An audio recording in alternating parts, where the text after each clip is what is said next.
Okay, in this section, we're going to go ahead and talk about zero of a function. So a zero of a function is an x value that makes the function equal to 0. So it makes our y value 0. So technically, a zero of a function is the same as the x-intercept of a function. So every time we have an x-intercept, it's really a 0. And a quadratic function may have 0 zeros, or 0 x-intercepts. There may be 1 x-intercept, or there may be 2 x-intercepts. Now, where x-intercepts are written as coordinates, zeros are only written as x equals the number. So the notation is different. If I ask you for an x-intercept, I'm asking for the coordinates of where it crosses the x-axis. When I'm asking you for a 0, I'm just wanting to know what is the x value when it crosses the x-axis. So we have a simple problem. Find the zeros of the quadratic function from its graph and check your answer. So I'm looking and I see that it crosses here at x equals -1, and it crosses over here at x equals 3. So I can write x equals -1, 3 because there are both possible answers, and then I can check the answer. So I can check y equals -1 squared minus 2 times -1 minus 3.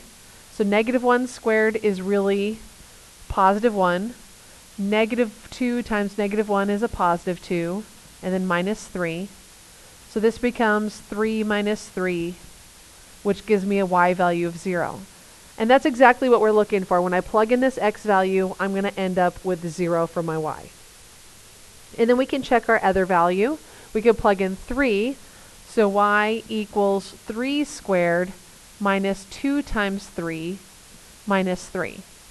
So 3 squared becomes 9, minus 2 times 3, which is 6, and then minus 3. So 9 minus 6 becomes 3, and 3 minus 3 becomes 0. So we've just checked to make sure that that truly does, which means our graph is correct, and yes, my zeros are -1 and 3.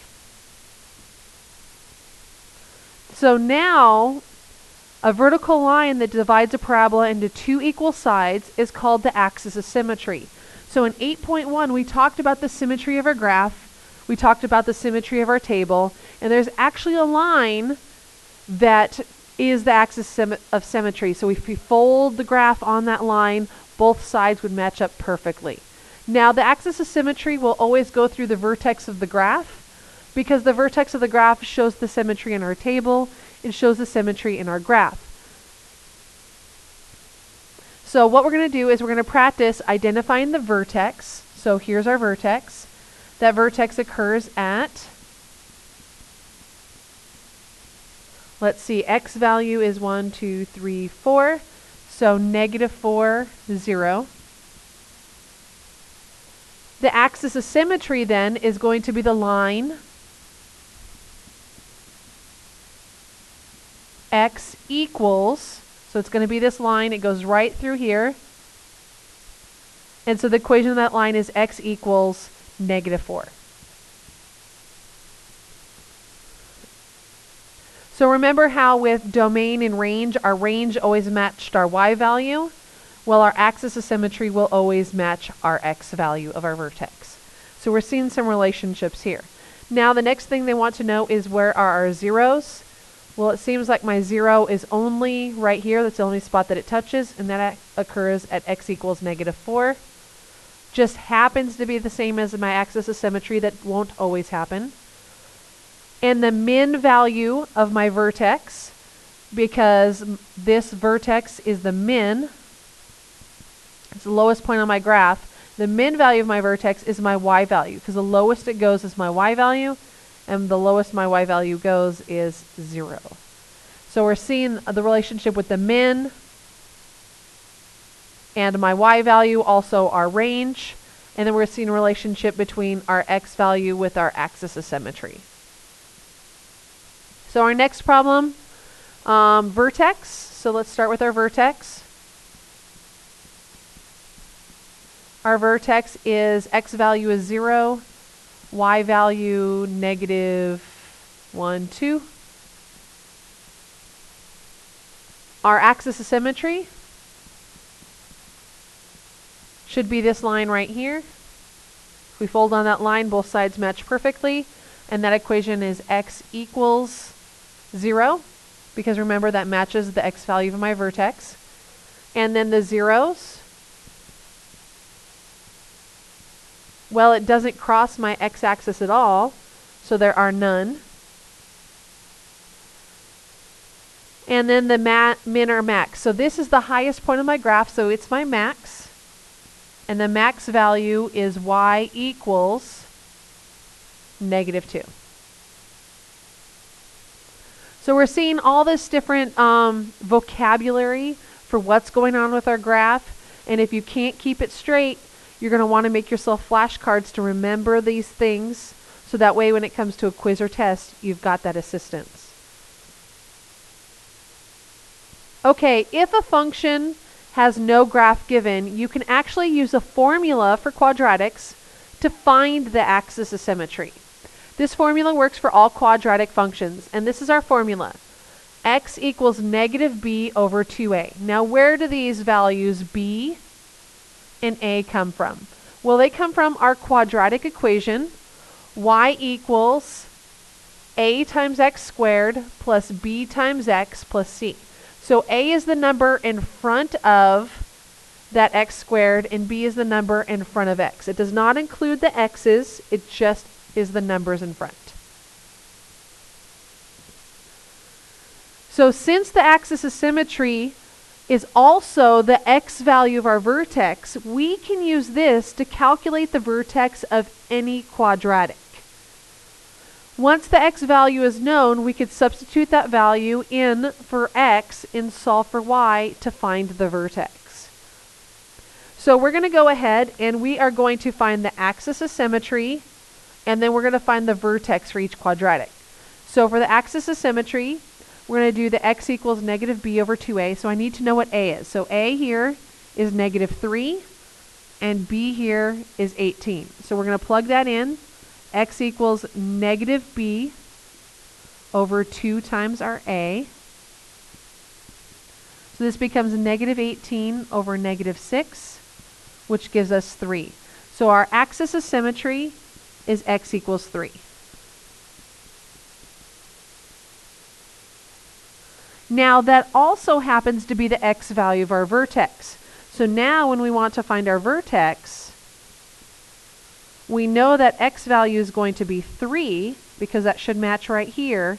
And then we could find the y value by plugging it back into our original equation. So y equals -3 times that x value 3 squared plus 18 times 3 plus 9. And so what we end up getting is y equals, well, 3 squared is 9, and -3 times 9 is -27. And then 18 times 3 is 54, and then plus 9. So -27 plus 54 equals 27. And then we add 9 to it, and we get y equals 36.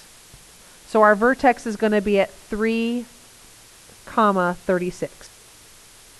So now we're going to go ahead and we're going to try another one. So now we're going to do the axis of symmetry. So let's identify 2 is A, -8 is B. So now we're going to do the x equals -b over 2 times A.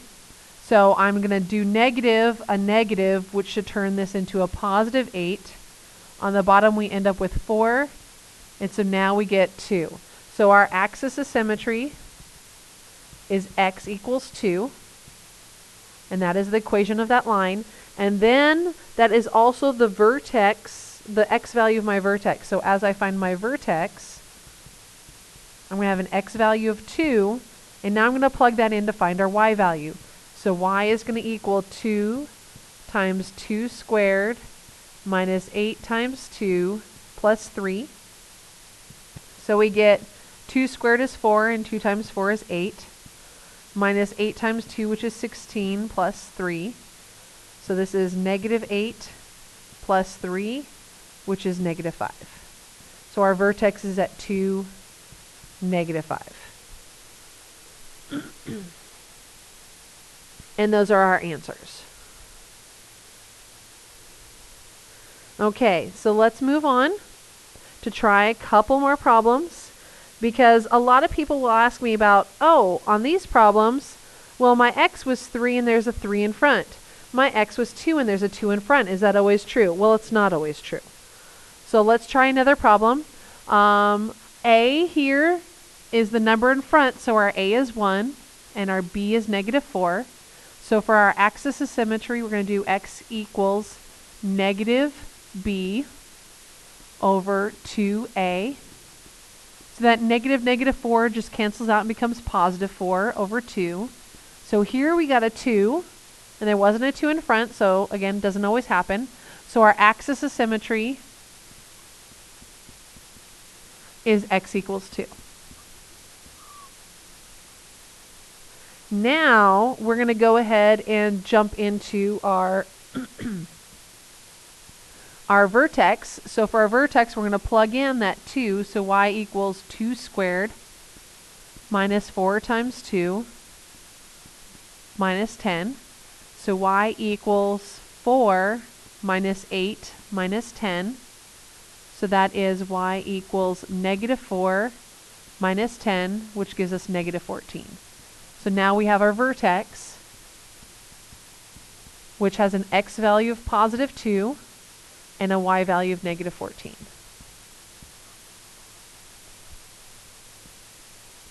So now we'll move to our next problem. Our a is -3, our b is 12. So we're going to do x equals -b over 2 times a. So we get -12 over -6, which becomes +2. And then we're going to plug that back in. So let's see, I'm going to write axis is x equals 2. So there's one of my answers. Now we're going to move on to our vertex.